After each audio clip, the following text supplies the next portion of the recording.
Eis que o nosso Deus, a quem nós servimos, é que nos pode livrar.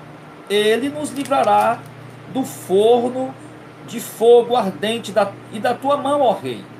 Se não, fica sabendo, ó rei, que não serviremos aos teus deuses, nem adoraremos a estátua de ouro que levantaste. Oh, glória a Deus.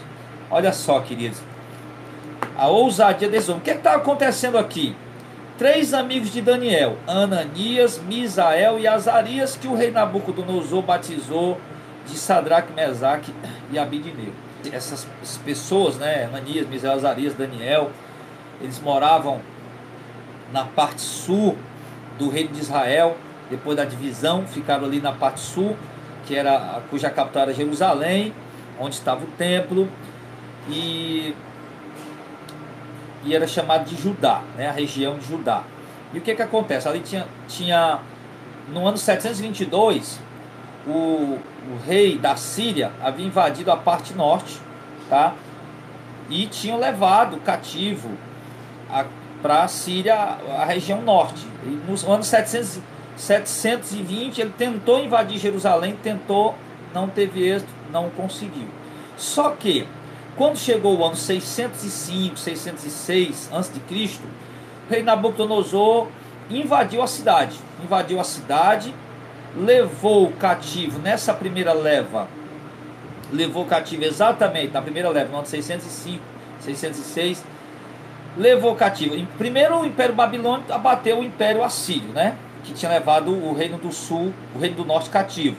Agora o reino da Babilônia está invadindo Judá, a parte sul, e eles estão ali invadindo no ano 605, entram e levam pessoas cativas. Nessa primeira leva vai Daniel, Ananias, Misael e Azarias, dentre outros, tá?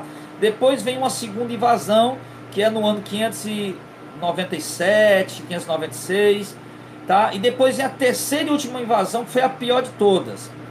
Foi, se eu não me engano, quando o rei Zedequias, ou Ezequias, agora confundindo os nomes, acho que o rei Zedequias estava reinando, tá? E o rei Nabucodonosor veio ali com seu exército, na terceira invasão, ali no ano 586, e exatamente nessa invasão que ele destrói o templo, e que ele destrói os muros da cidade, e que mata muitas pessoas, leva muitos outros cativos. De fato, ele veio com todo o ímpeto, com toda a ira, com todo o ódio. Inclusive o profeta Daniel, aliás, o profeta Jeremias viu tudo isso, contemplou tudo isso. Por isso você já tira que o profeta Daniel, embora muito jovem, quando foi levado para o cativeiro babilônico, mas o profeta Jeremias já tinha uma certa idade, nessa época estava profetizando, né? Então, nessa terceira leva, de fato, o rei Nabucodonosor acabou tudo, destruiu tudo, matou muita gente, tá? E levou eles para a Babilônia. E quando chega na Babilônia, esses Daniel, Ananias, Misael e Azarias, eles resolvem não se contaminar com o mandato do rei, resolvem não se corromper ali dentro daquele país. A nação Israel vai passar, Judá, aliás, vai passar 70 anos ali cativos naquela nação estrangeira. Depois, com o decreto do rei Ciro, rei Dario, já o Império Medo-Persa já está assumindo. 70 anos depois, o Império Babilônico não existe mais. O Medo-Persa agora é quem tá no controle. E ali eles permitem os judeus voltar, né? Esdras, Neemias, Josué, o sumo sacerdote, e outros personagens, Zorobabel, personagens importantes, dentre outros, voltam. Mas enfim, então o que está acontecendo aqui é questão aqui, o início do cativeiro ali, profeta Daniel, começa ali, você já viu o início do cativeiro, e chega um dado momento que Deus começa a honrar, a abençoar Daniel, Ananias, Misael e Azarias ali dentro do Império Romano, do Império Babilônico. E aí o que acontece? O que acontece é que chega um momento ali, o rei Nabucodonosor reúne todos os prefeitos, todas as autoridades políticas, todos os sacerdotes, tá? Ali dos seus deuses, né? Uma nação pagã, politeísta, que adorava muito deuses. E aí o que acontece? Os babões, né, do rei eregem uma estátua em homenagem a ele. E aí, quando erege aquela estátua em homenagem a ele, o rei quer que todo mundo esteja ali para adorar. Todo mundo esteja ali para adorar. Então, quando o rei exige isso, Ananias, Misael e Azarias, naquele momento, eles estão ali, eles não se dobraram diante daquela imagem do rei. E o rei foi informado de que aqueles judeus, dos inimigos de Daniel, sempre tentando derrubar ele, tá? E ali eles veem uma oportunidade. Agora nós vamos acabar com Ananias, Misael e Azarias, vamos tirar o lugar deles, vamos assumir o lugar deles, porque eles haviam assumido um lugar de iminência dentro do governo do rei Nabucodonosor. E aí o rei Nabucodonosor manda chamá-los e pergunta a eles por que eles não se prostraram diante da estátua que ele erigiu, e eles são claros em dizer: nós não nos prostramos e nem nos prostraremos, porque nós servimos a um único Deus verdadeiro e todo-poderoso. E se o Senhor quiser nos jogar na fornalha de fogo, ó rei, o Senhor fica à vontade, Deus vai nos livrar. Contudo, se Deus não nos livrar, nós morreremos, mas não o negaremos, não o trairemos e nem nos prostraremos diante da tua imagem. Então ali, queridos, o que acontece? Quando Ananias, Misael e Azarias, ou Sadraque, Mesaque e Abednego, como queira chamar, quando Sadraque, Mesaque e Abednego falam isso, o rei fica furioso, fica irado. Eu quero ver qual é o Deus que vai livrar vocês das minhas mãos, ó Sadraque, Mesaque e Abednego. Porque o rei Nabucodonosor era muito soberbo, muito orgulhoso, muito arrogante, né? E aí, meu irmão, ele manda aquecer a fornalha 7 vezes mais, manda alguns soldados levarem esses 3 homens, Sadraque, Mesaque e Abednego, com roupa, com chapéu, com tudo que eles pertencem, amarraram as mãos deles, jogaram eles dentro da fornalha de fogo, sendo que estava tão quente que os soldados que lançaram eles na fornalha de fogo morreram. E eles caíram na fornalha de fogo e ficaram lá na fornalha de fogo. O texto diz que eles começaram ali dentro da fornalha de fogo a andar em círculo, né? Tipo dançando. E o rei Nabucodonosor olha aquilo e fica admirado e pergunta para as pessoas que estão ali: não são 3 homens que nós colocamos na fornalha de fogo ardente? O rei ficou espantado. Ele chama ali algumas autoridades e pergunta: não foi 3 homens que nós colocamos lá dentro? Vocês colocaram 4, rapaz? Eu mandei colocar 3. Ele disse: não, rei, foi 3, são 3 homens. Ele disse: como é que eu estou vendo 4? E o quarto tem a aparência do filho dos deuses. Alguns estudiosos dizem que aquele ali era o próprio Jesus que apareceu ali, né? Era uma teofania, uma aparição de Deus, né? De uma forma aparente. Então, ele diz: como é que eu estou vendo 4 pessoas dentro da fornalha? E aí, meu irmão, o rei ficou admirado naquilo. Os soldados dele morreram só com o calor da fornalha. E o Sadraque, Mesaque e Abednego, e mais um ser celestial aparece ali. Tá? Nabucodonosor diz que ele tem a aparência de deuses, filho dos deuses. Estão ali dançando dentro da fornalha, andando dentro da fornalha. E aí o rei, maravilhado com aquilo, manda, diz aí, Sadraque, Mesaque e Abednego, tira ele lá de dentro. Eles saíram lá de dentro, irmãos, sem cheiro de fumaça, com as suas roupas intactas, com seus chapéus intactos. Não havia cheiro de fumaça neles, completamente intactos, sem um ferimento sequer, sem um único ferimento. Ali, meu irmão, Nabucodonosor juntou os prefeitos, os sátrapas, os presidentes, capitães, governadores, reuniu a parte militar, a parte política, a parte religiosa do império dele, e ali, meu irmão, se prostraram diante de Deus e glorificaram o Deus de Sadraque, Mesaque e Abednego, glorificaram o Deus de Israel, o Deus Pai de nosso Senhor e Salvador Jesus Cristo. Observe, querido, que nós tiramos uma lição importante para nós aqui nesse texto. Que muitas vezes, para que Deus seja glorificado nas nossas vidas, é preciso nós passarmos pelo fogo. Muitas vezes, para que Deus seja engrandecido, exaltado, glorificado em nossas vidas, é preciso nós passarmos por provas tamanhas, como as quais, semelhantes às que Sadraque, Mesaque e Abednego passaram. Embora estavam ali cheios de ousadia, se quiser matar a gente mata, mas a gente não vai prostrar diante de você, nós só adoramos a Deus. Embora estavam falando ousadia, claro, mas pode ter certeza que, obviamente, como seres humanos, eles ficaram assim com medo de ser jogados no fogo, mas fiéis a Deus, né? Fiéis a Deus. ficaram ali assustados daquela situação que estavam passando, enfim. Então, irmãos, o que acontece é que eles ficaram ali, sabe, pasmados com aquela situação, e Deus foi glorificado. Meu irmão, é exatamente isso que eu falei ontem lá na igreja do pastor Neudo, e é o que eu quero falar com vocês aqui nessa manhã. Amados, nós sempre estamos sendo provados e passados pelo fogo. O fogo na Bíblia, se você pegar de Gênesis a Apocalipse, muito dificilmente você vai passar por um livro que pelo menos uma vez não cite alguma vez o fogo. Não somente de uma forma literal, como fogo, combustível, que dá força a muitas indústrias para produzir, como fogo que aquece, que queima, que cozinha, que prepara a nossa comida, mas também no sentido espiritual, no significado espiritual. O fogo tem muitos significados espirituais dentro da Bíblia.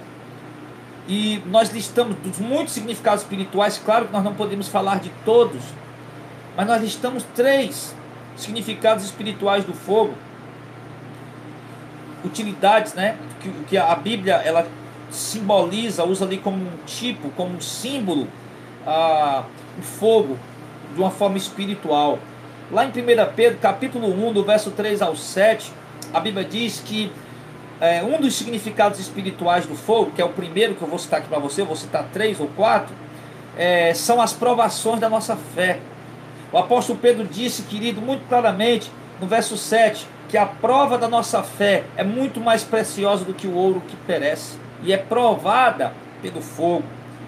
Claro que ele não está falando do fogo literal, está falando de um fogo, de um sentido espiritual.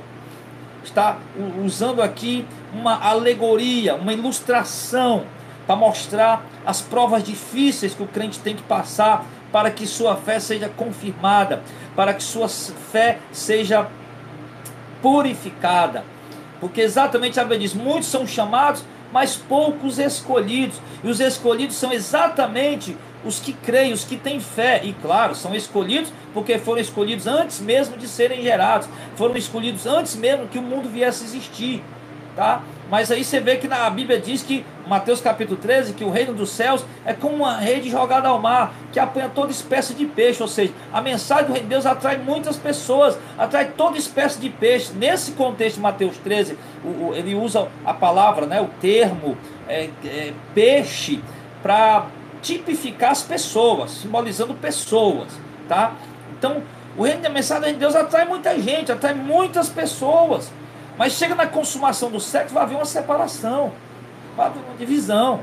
Eles vão pegar os peixes bons, que é os eleitos de Deus, e colocar no celeiro de Deus, no cesto, aliás.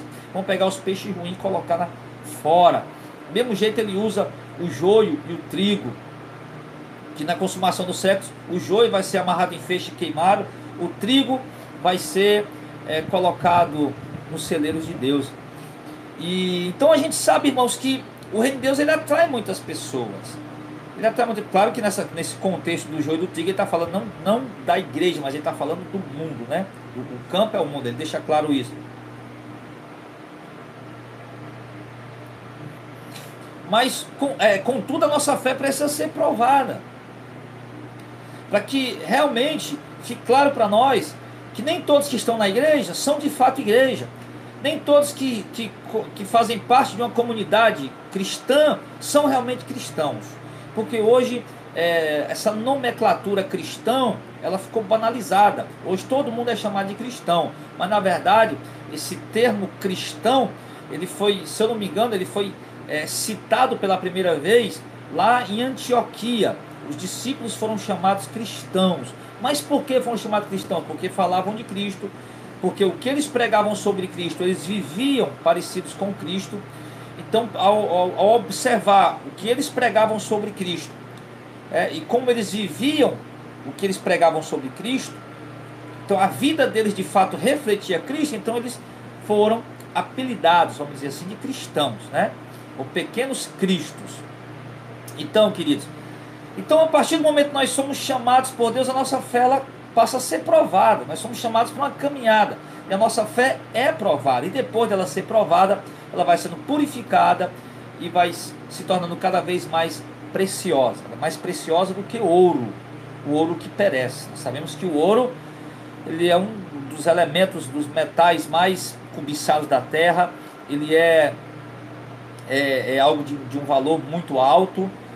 Joias de ouro que custam milhões de reais.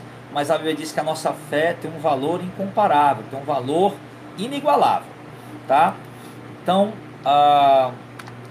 segundo elemento, então você tem que entender isso, querido. Nossa fé vai ser provada no fogo, tá? Ser provada no fogo. Então, o segundo elemento espiritual que eu quero falar com vocês aqui rapidinho sobre o significado de fogo é a aprovação das nossas obras. 1 Coríntios capítulo 3, do verso 10 ao 15, no verso 13 mais especificamente, ele diz: a obra de cada um se manifestará. Na verdade, o dia declarará, porque pelo fogo será descoberto, e o fogo provará qual é a obra de cada um. E tem mais todo um contexto aí, tá? Mas ele está falando que, Paulo está falando que, como um sábio construtor lançou os alicerces que é Cristo, e cada um veja como constrói sobre ele. E essa construção, Paulo diz que são as nossas obras, tá? São as nossas obras. E as nossas obras, irmãos, elas são provadas por Deus. Nós vemos, por exemplo, vamos fazer aqui um paralelo aqui entre os falsos cristãos. Falsos cristãos envolve os evangélicos, né? Vamos dizer assim, evangélicos, católicos, espíritas, tá? Eu não quero dizer que todos, 100% são falsos cristãos, mas há falsos cristãos, né? Meus evangélicos, católicos e espíritas, que se denominam cristãos. E vamos ver aqui as obras dos religiosos, evangélicos, católicos e espíritas, e as obras dos realmente eleitos. Dos eleitos. Preste atenção. Os religiosos fazem obras à procura de salvar-se. Os religiosos fazem obras à procura de receber bênçãos de Deus. Os religiosos fazem obras para se sentir melhor, para se sentir bem, esperando alguma recompensa de Deus. Os religiosos fazem obras para tocar trombeta e parecer para as pessoas que eles são bons. Os religiosos fazem obras achando que eu acho que Deus vai me dar um lugar bom porque eu fiz coisas boas, né? Então os religiosos fazem obras nesses sentidos e muitos outros. Esses aqui são alguns que eu citei. Os eleitos fazem obras, sim, mas as obras dos eleitos são diferentes. O eleito não faz obra querendo se salvar. O eleito não faz obra à procura de salvar. O eleito não faz obra esperando que Deus coloque ele no lugar bom, porque ele fez coisas boas. O eleito não faz obra para se mostrar, não faz obra para se exibir, não faz obra para aparecer, não faz obra para receber toque de trombeta. O eleito faz obra, produz obra, manifesta a obra como sendo fruto do novo nascimento, como sendo fruto da presença de Deus na vida dele. Ou seja, ele não faz obra para se salvar, ele faz obra porque ele é salvo. Ele não faz obra esperando recompensa de Deus. Ele faz obra porque ele já recebeu a recompensa de Deus. Ele não faz obra esperando o galardão de Deus. Ele faz obra porque ele já recebeu o galardão de Deus. Ele não faz obra para comprar salvação, mas ele faz obra porque a salvação já foi comprada, já foi paga. Ele não faz obra para conquistar a salvação, mas ele faz obra porque a salvação lhe foi dada de graça. Então as obras do eleito, irmão, são obras, são frutos, é algo espontâneo. Sabe, ele não faz a procura de benefício, de recompensa, de glórias, de galardão. Ele faz obra como frutos da manifestação da presença do Espírito de Deus na vida dele. E ele diz que nossas obras estão sendo provadas. E Deus compara aqui as obras como do lado religioso, evangélico, espírita, católico e outros, qualquer outro ramo cristão. Tem obra, constrói obra de, ele diz aqui no texto, no verso 12, madeira, feno e palha. E dos eleitos ele diz que são obras de ouro, prata e pedra preciosa. Agora presta atenção, o dia do Senhor é como fogo, o fogo provará a obra de cada um. O que acontece quando a palha, a madeira, o feno cai dentro do fogo? Ele queima. São as obras dos religiosos. Não tem validade alguma, não tem valor algum. Apenas para as pessoas verem, achar bonito, aplaudir, ali receber o galardão. Mas no dia do Senhor, elas serão queimadas. A obra dos eleitos é diferente. Ele compara ela como um edifício de ouro, de prata e pedra preciosa. Ouro, prata e pedra preciosa, meu irmão, quando se encontra é sujo. Lavar com sabão, com detergente, com qualquer tipo de coisa abrasiva, não limpa. Só purifica no fogo. Só purifica no fogo. Então, quando o fogo, quando vem sobre ouro, prata e pedra preciosa, ele purifica. Diferente quando vem sobre a palha, o feno e a madeira, que queima, destrói, vira cinza. Então é isso que ele está falando, que as obras estão sendo provadas, estão sendo provadas e vão ser provadas. O fogo prova a obra de cada um. Fogo prova a obra de cada um. Fogo das provações, o fogo das tentações, hoje, no presente, vai provando a obra de cada um, se a pessoa realmente vai continuar perseverando, ou se a obra dele vai virar cinza e pó ali, num dado momento da vida dele. Vai ser provada no dia do Senhor também. Então o fogo tem esse significado espiritual de provar nossas obras. Eu quero perguntar a você, querido, a sua fé está sendo provada? As suas obras estão sendo provadas? Será que elas estão sendo aprovadas ou reprovadas? Será que elas estão se queimando como palha, feno, madeira? Ou será que elas estão se purificando como ouro, prata e pedra preciosa no fogo? Infelizmente os cristãos aprenderam uma doutrina maligna dos últimos anos, principalmente no final do século passado, nós já estamos aqui no ano 18 desse século 21. Estamos aprendendo que crente não passa problema, crente não passa luta, que nós somos filhos do rei, que nós somos príncipes e princesas, que nós temos que ter o melhor dessa terra, nós temos que ser ricos, temos que comer o melhor dessa terra. Criaram essa coisa na mente deles.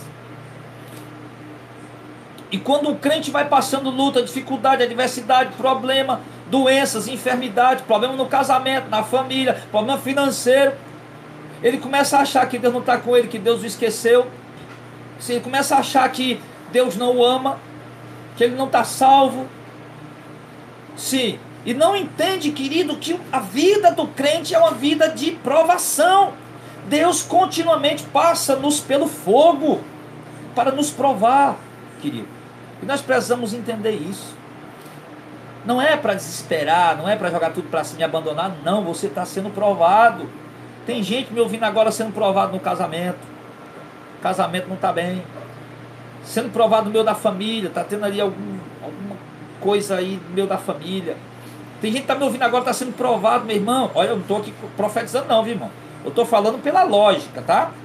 Deus não está me revelando nada. Não está me revelando nada. Eu estou falando pela lógica, pelo que a gente sabe, né, do dia a dia.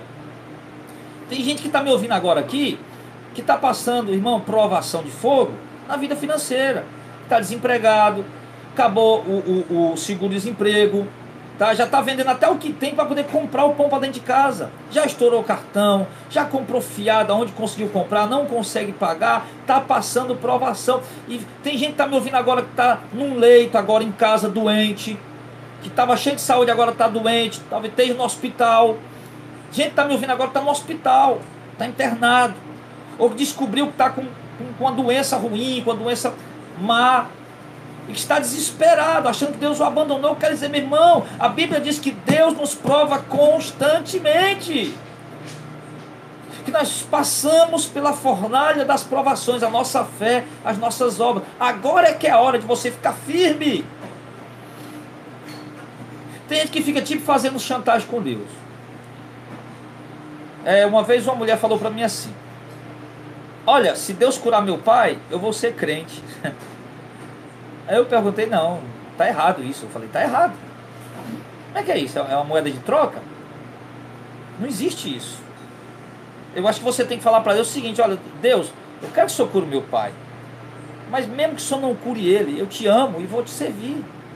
É isso. Então, tem pessoas que no momento aí fica fazendo aquela chantagem com Deus, de repente o pai não fica bom, morre, vamos dar um exemplo. Aí a pessoa já não dá, não adianta mais não, já morreu já, aí já, quer dizer, irmão, Deus conhece nosso coração. Nós passamos por provações, passamos pela fornalha.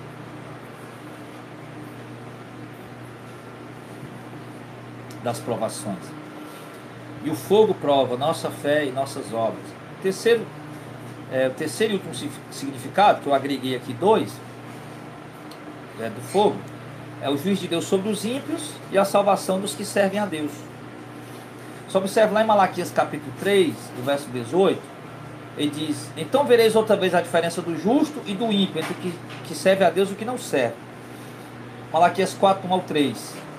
Porque aquele dia vem ardendo como fornalha, todos os soberbos e os que cometem impiedade serão como palha, e o dia que está por vir os queimará, os abrasará, diz o Senhor dos Exércitos, de sorte que não lhe restará nem raiz e nem ramo.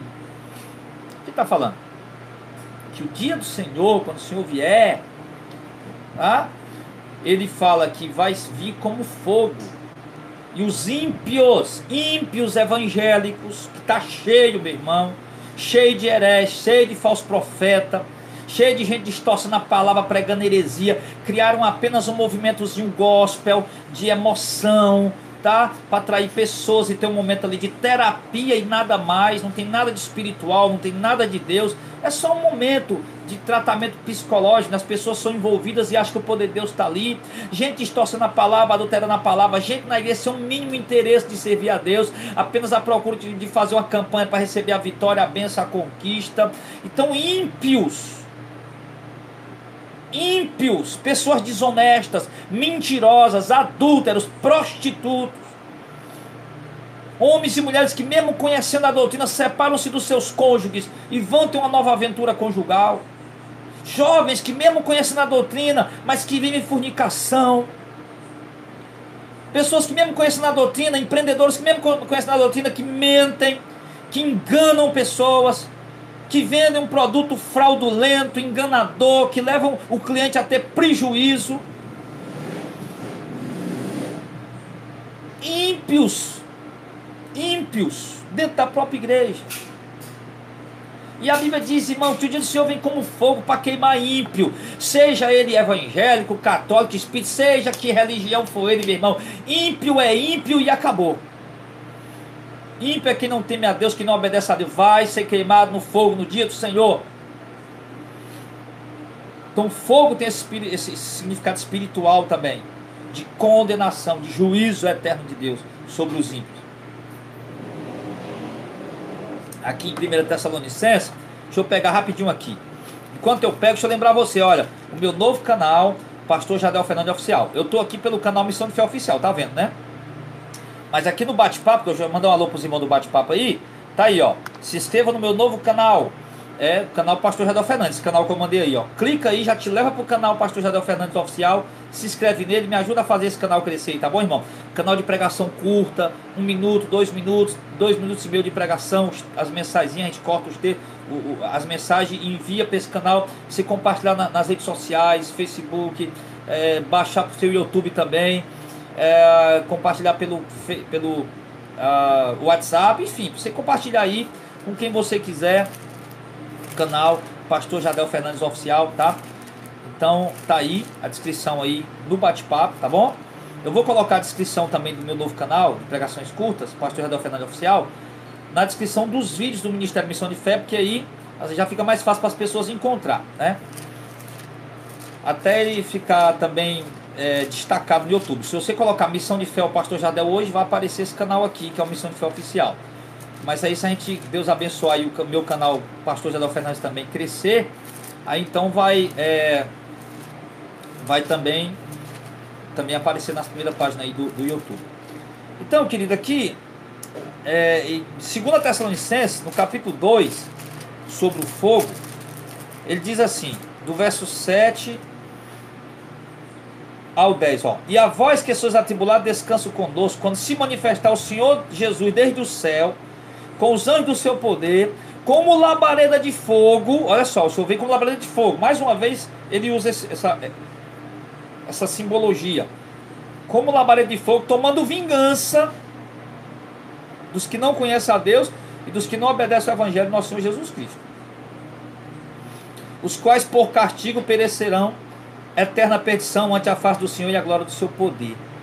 Quando vier, aí, então ele fala aqui, que o Senhor vai vir do céu, como labareda de fogo, tomando vingança duas classes de pessoas, de quem não conhece. Aqui fica aquela, né, tira aquela dúvida de dizer, mas um índio que nasceu não sei aonde e nunca ouviu falar de Jesus, não conhece Jesus, meu irmão, vai ser condenado. Vai ser condenado. E as pessoas que nunca ouviram falar de Jesus vão ser condenadas, mas Deus é injusto? Deus não é injusto, irmão. Deus não é injusto. Deus é soberano. Salvação somente por meio de Cristo. Se não ouviu o Evangelho de Cristo, se não conheceu, se não se converteu, não tem como ser salvo, tá? Claro que tem opiniões diversas sobre isso, mas a minha opinião eu procuro colocá-la dentro da palavra de Deus, tá? Deus não colocou um outro meio de salvação para o homem. O único meio, só há um mediador entre Deus e os homens, qual é Cristo Jesus. Somente por Cristo Jesus o homem chega ao homem. Se não tem outro jeito, então não tem outro jeito. Aí então ele fala esse significado de juízo, de ira de Deus. E o outro significado aqui dentro desse terceiro ponto, significado espiritual do fogo, é que é salvação para o povo de Deus que o serve, para os eleitos. Ele diz lá em Malaquias capítulo 4, do verso 2 e 3, para vós, né, o povo de Deus, que temeis o meu nome, nascerá o sol da justiça, a cura estará nas suas asas, e saireis e saltareis como bezerro no cevadouro. Pisarei os ímpios, porque se farão cinza debaixo da planta dos vossos pés, naquele dia que estou preparando, diz o Senhor. Ou seja, no dia do Senhor, que ele vem com fogo, enquanto os ímpios são consumidos como palha, os eleitos, o povo de Deus, ele diz que nós saltaremos como bezerros no cevadouro, felizes, contentes pela presença e a glória de Deus,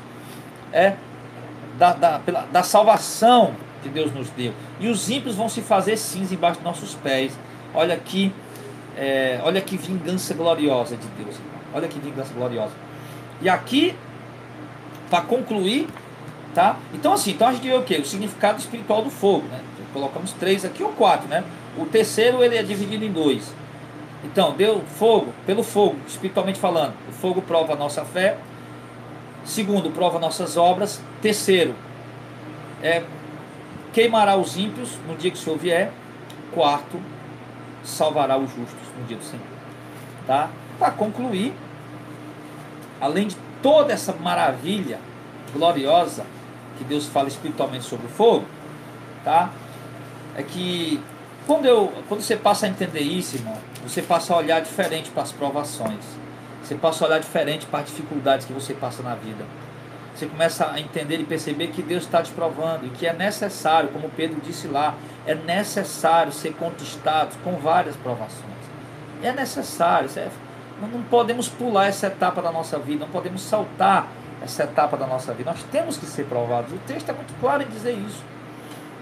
Contudo, a nossa fé vai se tornar preciosa. Nós seremos salvos. É assim que Deus trabalha a nossa vida para nos salvar, tá? Deus vai trabalhando na nossa vida, no decorrer que estamos aqui, vai nos provando, nos purificando a nossa fé. E além do mais, ele disse lá para o profeta Zacarias, ele disse lá o seguinte: acontecerá em toda a terra, diz o Senhor, que as 2 partes dela serão extirpadas e expirarão, mas a terceira parte restará nela. E farei passar essa terceira parte pelo fogo, e a purificarei como se purifica a prata, e a provarei como se prova o ouro. E depois disso, ela me invocará o meu nome, e eu a ouvirei. Eu direi, esse é o meu povo, e eles dirão, o Senhor é o meu Deus. Olha que coisa linda. Claro que o Senhor falou isso aqui, irmãos, originalmente para Israel, tá? Para Israel. O castigo que vinha sobre os desobedientes, os outros que iam ficar vivos, iam ser provados num fogo tão terrível ao ponto deles se tornarem fiéis ao Senhor, que é exatamente como o próprio Paulo disse, né? Falando sobre Cristo, foi através do sofrimento que ele aprendeu a obediência. Ele coloca dessa maneira, mostrando para nós que através do sofrimento, das dificuldades, das provações de fogo, que nós aprendemos a obediência. E ele mostra aqui claramente para Israel, tá? Mas eu creio que isso podemos aplicar para nós até um certo sentido, até um certo ponto. No ponto de que quando nós somos provados, purificados, nossa fé é provada e passa de fato a ter valor diante de Deus, tá? Então nós passamos a invocar o Senhor e o Senhor nos ouve. Então entenda, quando você está passando por prova, permaneça fiel ao Senhor. E não tenha dúvida que Deus está ali contigo. Os cristãos aprenderam hoje, por exemplo, eu estou com um prato de carne aqui, com lasanha, um monte de comida gostosa para comer, Deus é comigo. Eu estou cheio de saúde e vigor aqui, Deus é comigo. Eu estou cheio de dinheiro no bolso aqui, Deus é comigo. Minha família está bem, minha esposa está aqui, meu filho está aqui, está todo mundo com saúde, todo mundo na mente, Deus é comigo. Os cristãos aprenderam isso. Mas aí quando ele vai para cair na enfermidade, será que Deus é comigo? Quando a comida está escassa, a despensa está vazia, a geladeira vazia, será que Deus é comigo? Quando está um conflito no casamento, dificuldade familiar, será que Deus é comigo? A gente acha que Deus é com a gente só nas horas boas, nas horas de prosperidade, de fartura, de alegria, de gozo, de prazer. E nas horas difíceis a gente tende a pensar que Deus nos abandonou. Mas não, querido. Olha para todos os profetas e apóstolos e homens e mulheres de Deus do passado, nos momentos mais difíceis da vida deles, Deus estava lá com ele. Olha o rei Ezequias quando recebeu da boca de Isaías o profeta: arruma a tua casa, porque assim diz o Senhor, morrerás e não escaparás dessa enfermidade. Ezequias virou o rosto para a parede, orou ali e disse: Senhor, lembra-te, eu te peço e tal. Uma oração de 1 minuto, ele nem sabia, sei lá, não sentiu nada, não viu nada, Deus não se revelou ali, não apareceu anjo, nem língua de fogo, nem a glória de Deus apareceu ali, nem nada. Ele talvez orou ali, só orando mesmo, quando a gente ora, nem imaginou. De repente Isaías volta, a palavra de Deus vê a ele: olha, Ezequiel, Deus falou comigo de novo, que ele vai te dar 15 anos de vida, amém, Deus ouviu a tua oração que você fez agora. Então muitas vezes a gente está orando nessa situação, meu irmão, e nem imagina que Deus está ouvindo a gente. E a gente tem essa dificuldade para entender que Deus nos ouve nas horas difíceis. A gente tem essa dificuldade para ter essa fé. Mas não esqueça, irmão, Deus está contigo. Você é um eleito, selado pelo Espírito Santo. Deus está contigo nas horas fáceis, nas horas difíceis, nas horas de riso, nas horas de tristeza, nas horas de gozo e nas horas de lágrima. Então somente o Senhor nos passa pela fornalha da aflição, da provação, para que nós sejamos cada vez mais abençoados pelo Senhor. Em nome de Jesus.